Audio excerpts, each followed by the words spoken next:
Vous pensez peut-être que la France et le business ne font pas bon ménage? Et si on prenait 2 minutes pour balayer quelques idées reçues? La France, un petit pays sur le vieux continent? Pas tout à fait. C'est surtout la 6e puissance économique mondiale, ouverte sur un marché de plus de 500 millions de consommateurs, et elle compte 60 millions d'adeptes de nouvelles technologies. On poursuit? Allez, oubliez les clichés. Aujourd'hui, la France est l'un des pays au monde où il est le plus simple de créer son entreprise. Comptez 4 jours contre 4 jours et demi au Royaume-Uni, 10 en Allemagne. Fast and Furious, n'est-ce pas? En 2015, plus de 525 000 entreprises ont été créées en France. Ce n'est donc pas un hasard si nous sommes aujourd'hui le premier pays d'Europe créateur d'entreprises.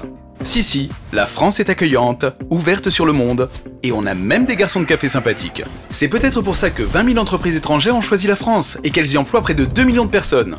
Sans compter que 45% du capital des sociétés du CAC 40 est détenu par des investisseurs étrangers. Welcome to France, où chaque semaine, 19 dirigeants d'entreprises étrangères prennent la décision d'investir en France. Et ce n'est pas pour employer des Français qui passent leur temps en vacances à boire des cocktails. Les salariés français travaillent plus que les Allemands. Oui, ça semble bizarre, mais c'est vrai. 45,6 heures hebdomadaires contre 44,4 pour les cadres, et 34 heures contre 33,3 pour les non-cadres.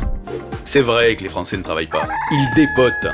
La France est au 7e rang mondial en termes de productivité horaire, juste devant l'Allemagne, et loin devant le Royaume-Uni, 18e du classement.